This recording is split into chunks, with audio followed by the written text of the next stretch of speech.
You don't usually have to walk far through the English countryside before encountering some kind of ruins or sites of local legends, many of which involve a group of people known as the Druids. Some even including tales of human sacrifice. But how much of these stories is actually true? Who really were the Druids? And most importantly for us today, what was their connection to the temple hidden in these nearby woods? We're going to be checking it out up close, hopefully uncovering the truth, and at some point in this video I'm going to be hiding a giveaway item somewhere in the local area for one of you to find. So come along with me and let's see what's out there. Now for today's adventure we are back in North Yorkshire, starting our hike on the edge of Leighton Reservoir, and I'm already wondering if I've potentially picked a bad starting spot because there's a busy-ish road here. Wait for that to go past. A busy-ish road here, and I was expecting it to be a bit more rural, but don't worry, before long we'll be heading off-road, crossing I think through some farms and heading directly over there. This is the route that I've put together. We've got about 1.7 miles, so that's one way, starting on the edge of the reservoir, heading up to, I think this is Leighton, this small village here, and then we're going through some farmland all the way to this little patch of woodland, in the middle of which is Druid's temple. Now the biggest question that's going to be probably on most people's minds when it comes to this story and this location is, well, who were the Druids then? So let's start there with the big question. Now in recent years, Druids have been favoured by many a fantasy writer. They've been borrowed and implemented, used in films, books, TV series, video games. So you could easily be forgiven for thinking that they were fictional, they didn't exist, but they were in fact real. And to understand the Druids, we need to go 2,000–3,000 years back in time to when the Celts were here in England. Now this brings up a small struggle I personally have with history every now and then. In fact, it's kind of inherent in the nature of history, and it's with stories that go so far back. I have a real hard time connecting with them sometimes, relating to them, and then ultimately sometimes feeling, oh, so what? It's an interesting story, but how can I use that knowledge? How can I use that information? But in the case of today's story in the Druids, I think the place we're heading to is going to really help us with that. Now within Celtic society and Celtic culture, the Druids were religious leaders. They were said to be highly intelligent men and women, possessed many qualities and skills.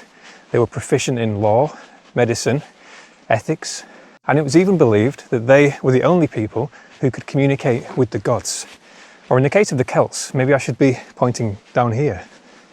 Now there is a slight caveat when it comes to the recorded and known history of the Druids, and it's that most of the records we have of them, the information we've used to put together this image and understanding, comes from outside sources, not directly from the Celts or the Druids themselves. This is not an uncommon thing in the world of history. It kind of comes with the territory, but in some areas it's more prominent than others. So I'm going to tell you everything that we're most confident about. Now, being religious leaders with this godly ability of communication, the Druids were highly respected. This is going to be a start-stop early segment of the video. Highly respected people, so much so that it's said that the leaders, local leaders, even went to them for advice on things like war. And it's not hard to believe. I mean, the ability to communicate with gods alone, combined with this high level of education, I'd be going to them for advice and guidance as well, giving them all of my trust. Now the Celts themselves were polytheistic people. In other words, they believed in many gods. And like a lot of humans over the years, lots of their gods were heavily centered around the natural world. And because of this, they had a few different ceremonial practices, ways of making offerings to the gods that incorporated nature. Just trying to keep an eye out. At some point, we need to take a right turn. I'm pretty sure that's the woods we're heading into, but a few hundred yards more yet, if the map is to be trusted, which it should be. So these offerings for the gods came in different formats. For example, sometimes they would bury items into the ground as offerings to these gods. On other occasions, they would hurl them into rivers. Now that's something that came up on this channel a few weeks ago when we were in Piercebridge, which is not so far from here, a bit further north, I think, about 30 miles. Because the Romans also did this. Up at Piercebridge, they just threw things into the River Tees. Now, other practices associated with the Druids and the Celts, a bit more controversial. Let's try and find where we're head in first, and then I'm hoping it's not going to be down through these where these dogs are. Oh, a little bit further yet. I'm hoping there's going to be a footpath just here. Seen one of these same styles of footpath signs before. Kind of a pillar with an oblong sticking out the top.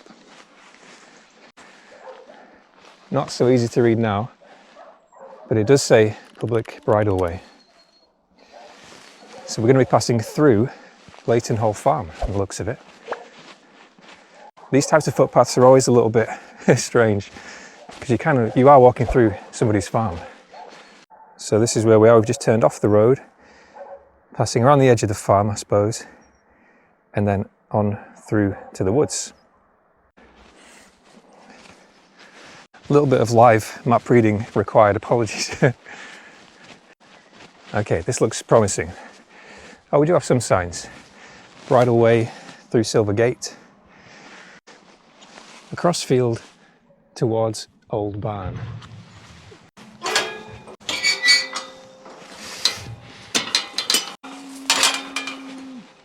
Uh-oh. That is the sound of cows. Okay, well the Old Barn is straight ahead here. I really hope those cows aren't in this field because they sound kind of stressed out. There's also some dogs going off in the background. This might be the last time you ever see me. Oop. Blimey. Oh no, they are here. We just got to stick to the track and keep walking. Hopefully they're more chill than they sounded a couple of minutes ago.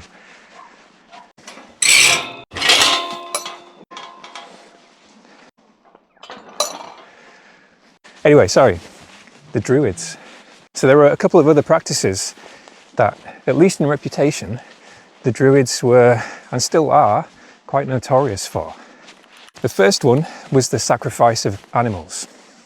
Now this is a practice that there seems to be plenty of evidence for. The Celts collectively did sacrifice animals. Not only that, gruesome detail inbound, that's your warning, but they used to, after the sacrifice, inspect the intestines and internal organs of the animals to come up with some kind of prophecy from the gods, which I guess is kind of like a really twisted, violent version of palm reading. I don't know. But they did it, and I suppose by all accounts they believed in it, and they got something from it, some kind of messaging that contributed to their living, their community.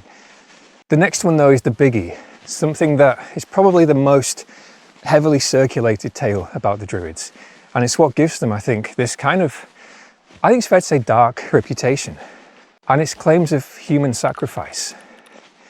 Now, wow, he's brave. Now I can totally understand why these stories travel so far. I think many of us have that kind of morbid curiosity. It means when we hear stories like this, especially from people that lived so far back,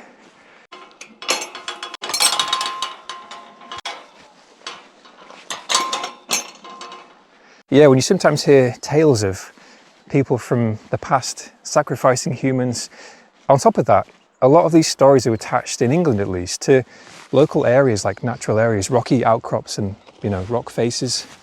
This place is unsettling me more than more than the UFO story from the other week, which might sound ridiculous given we're just in a place of natural beauty. It's just a lot going on.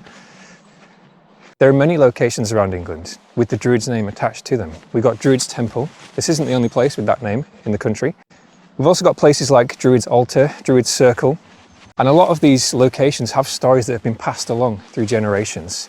And you can imagine as a kid growing up in somewhere, and you hear that many, many years ago, people used to be sacrificed from the top of this rocky outcrop. Those kind of stories stick with you. They're quite intense imagery. Okay, I already feel like I've been transported back, at least somewhat. Now, on top of all of these urban legends and stories that get passed around, we've got pop culture, which has many, many references to human sacrifice in the horror genres, folk horror especially. And there's one that I think it's fair to say is probably the most well known, that many of you will have seen. It's a film. And even if you haven't seen it, you'd probably be aware of it. I don't know how worldwide this film travelled, but it's from the 70s and it's called The Wicker Man. Now, in case you're unaware, slight spoiler I suppose, but The Wicker Man culminates in a human sacrifice. It's so nice here. I'm having to resist the urge to just stop storytelling and sit here for a while. Now, at the end of this film, you could probably have a good guess. There is a huge wicker man with a person placed inside as a human sacrifice. And then it's set on fire and it burns. And in connection with the Wicker Man, what's particularly interesting for us today is that that story traces right back to the Druids. The Druids are essentially the origin of that story, and for the most part. But we still have to ask ourselves, is it true? And there's good reason to believe probably not, in the sense it didn't actually happen. Most historians agree that actually the Wicker Man was created as a kind of propaganda, probably by the Romans, who at the time were preparing to push their way through modern-day France, eventually towards Britain. And so the story goes, they wanted to kind of paint the Celts and the Druids as barbaric, to make it easier for them to drum up support for their invasion. I think I've gone the wrong way. I think we need to be down there. I was kind of distracted by this grouse. Now that story, those claims as a whole, very much believable to the average non-historian like myself. This kind of strategy, something humans have done for a long time, still do. I say humans, some humans, not most of us. Oh, there's a deer down there.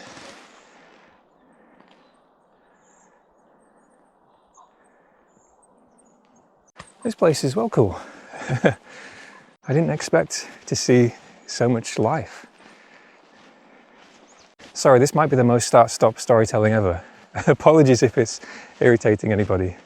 The propaganda element, totally believable. I wouldn't doubt that for a second. The only thing that kind of triggers my thought process a bit is the idea itself, because in the written writings, in the written records, oh, I'm pretty sure this is public. I mean, it is on OS Maps. Whoa! What is this place? It's like everything's been jammed into one small area. Every possible animal, aeroplanes. The written records of the Wicker Man are much more horrifying than what we see in the film, because there isn't just one man placed in the Wicker Man, but the descriptions talk of the whole body, the limbs, the legs and the arms filled with people, or in some cases animals, and then burnt alive. It's pretty nasty and much more horrific and horrifying than the films, I think. And the only reason that makes me stop for a second is because it's such a wild idea. It's like creatively horrific. But I just find it peculiar, the idea of somebody or a team of people trying to come up with ways to paint another culture, another group in a bad light. Which one of them came up with that? Because that's a little bit wild. Now, all in all, most of these claims and these stories of human sacrifice seem to be, Jesus, that was so loud, seem to be wildly exaggerated. I feel like I'm in somebody else's territory here. I'm not even looking at the path anymore. Okay, straight line. There are some, albeit rare, records of human sacrifice with the Druids and the Celts, but nowhere near on the scale or the level of creativity, let's say, that many of these legends might have us believe. And now that we've got a bit of an idea who the Druids were, let's head into the woodland up here and see if we can find Druid's temple.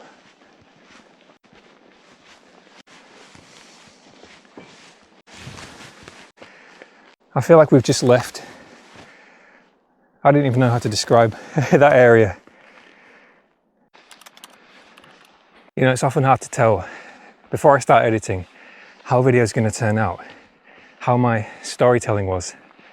But I just got a feeling that that last 20 minutes was an absolute mess. Every 15 seconds, oh my God, what's that? What's this? Some pretty beastie dry stone walls. These have been here for a long time. Plenty of lichen growing on them.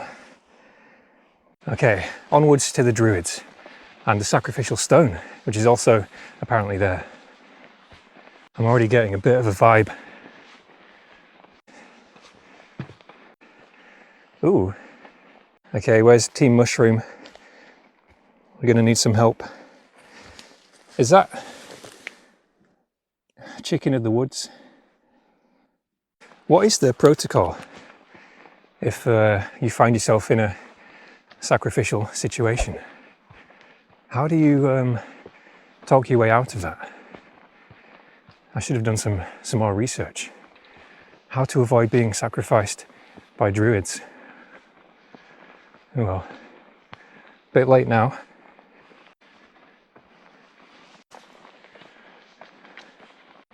This doesn't look super old.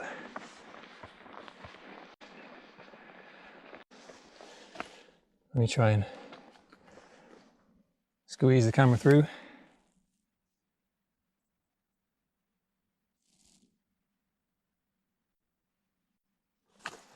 Anything good? Wow.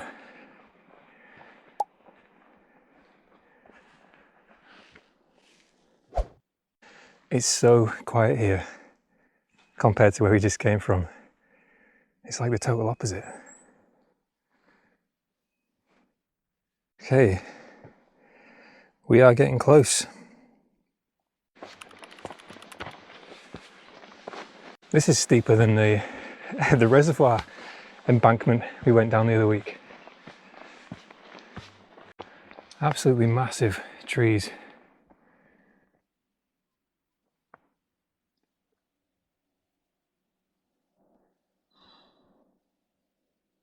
Okay, here we go. The final stretch. That's not it, just in case you're worried about an anticlimax. It's much bigger than that. I don't know what the story is with that, to be honest. Maybe that's the Druid's toilet.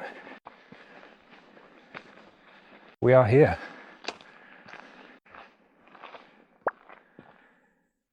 So we've got this kind of huge oval-shaped space with plenty of monoliths. A monolith is basically a huge singular piece of stone.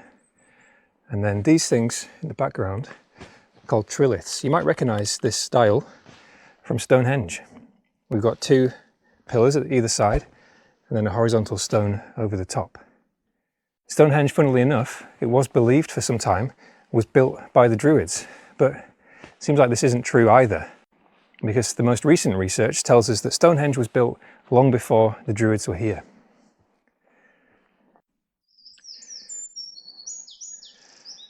And then I guess this would be the Sacrificial stone. I'll be honest with you, I don't know what sacrificial stones ordinarily look like, but this kind of feels like it could be one. What else have we got? Ooh, this is like the dining room.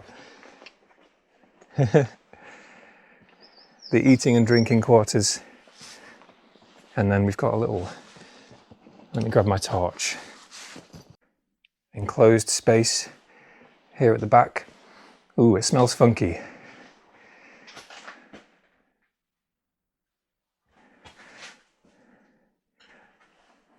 Kind of chilly.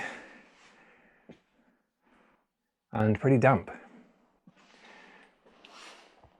And now that we're here, you might be getting one of two feelings about Druid's Temple.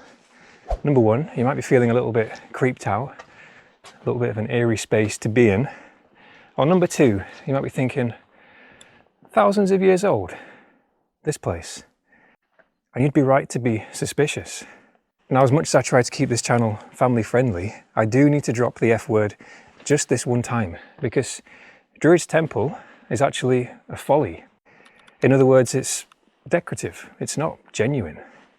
Follies, if you're not aware, or they're not as prominent in your home country, are kind of like big, grand, expensive features, often built by wealthy landowners to kind of enrich their land, their space. They come in all different styles, shapes, inspired by different historical periods.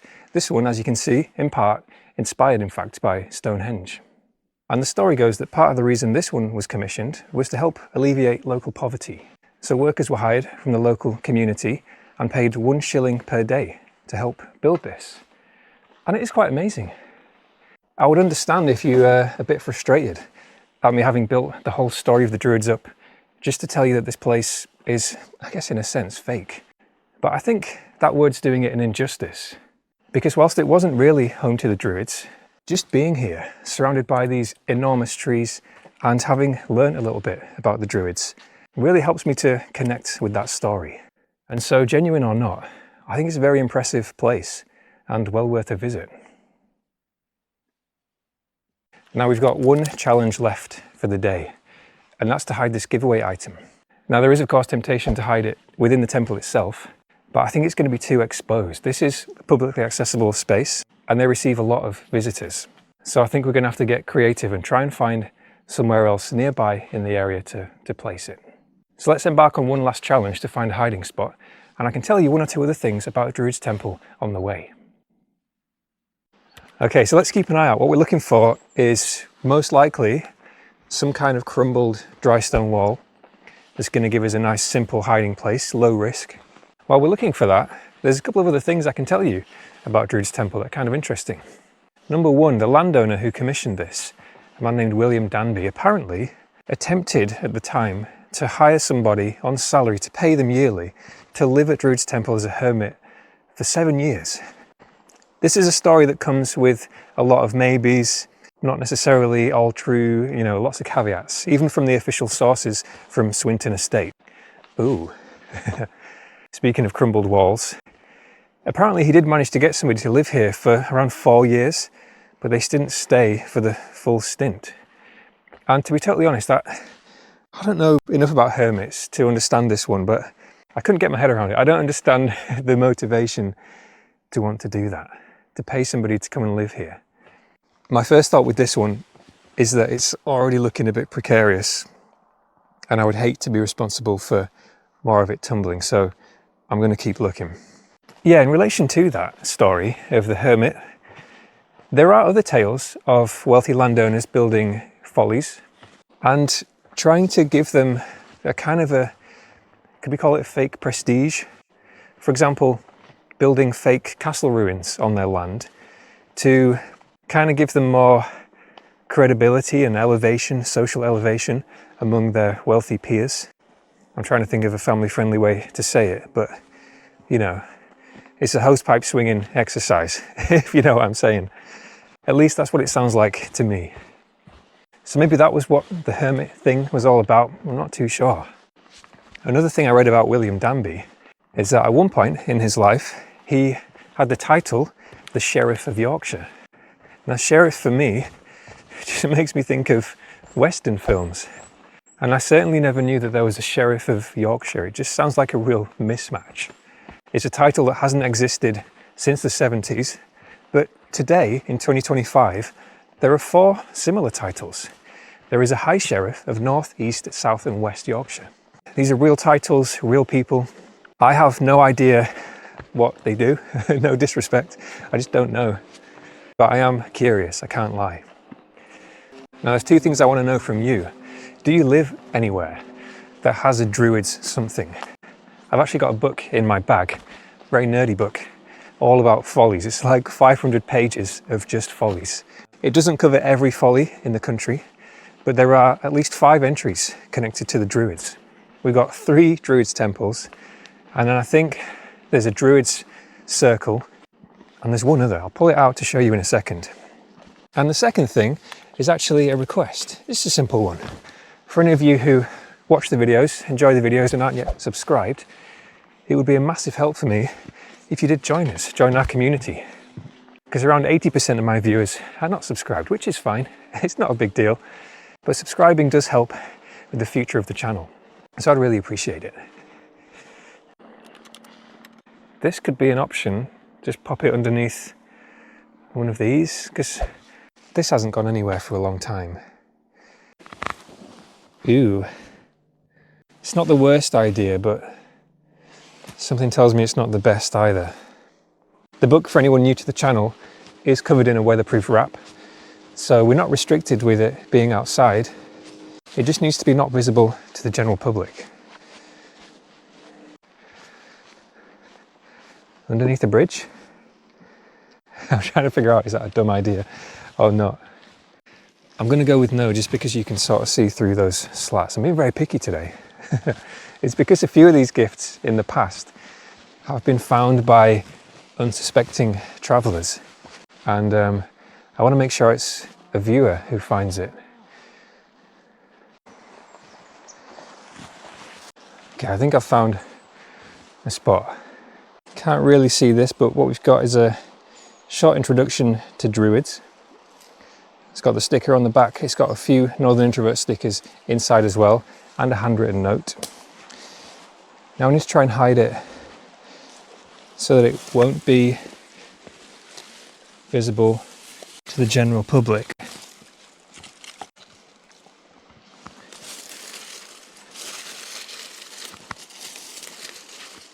I really want to pack them in so that it doesn't fall out. There it is. Question now, can I get enough signal to give you a location? And I can't zoom in because there's not enough signal. What I can do though is give you my location. So this is my grid reference, SE16626 79285. So all you got to do, pull those leaves out, and it's next to this huge long stone at the base, right in between those two. As usual, as soon as I hear that it's been collected, picked up by somebody, I'll either leave a comment or I'll pin the relevant comment in the comment section of this video. And just before we finish this video, I want to give you the locations of these other Druids follies, at least the ones in this book. Yes, I am a massive nerd. I have a book on follies. 5 altogether. We've got Druid's Temple in Ilton, that's where we've been today. Druid's Temple in Halswell, Druid's Temple in Banwell, Druid's Inn, sounds like a pub, in Birchover, and Druid's Circle in Temple Combe. I don't know any of those other locations, so if they sound familiar to you or you've been to them, let us know in the comments. And aside from that, I just want to say thank you for watching today's video. Hopefully you've enjoyed our adventure. I hope the storytelling wasn't too start-stop in the end. If you know more about Druid's Temple or the Druids that you'd like to share with us, or you've got questions, let us know in the comments section as always. And lastly, massive thank you to everyone who's been supporting the videos recently. Watching, subscribing, sharing, liking, commenting, everything. And of course, all the members and people gifting in the comments as well. Thank you so much to all of you. I'm going to make my way back past these noisy cows now, and hopefully they're still feeling nice and calm. And fingers crossed, I'll see you on the next one.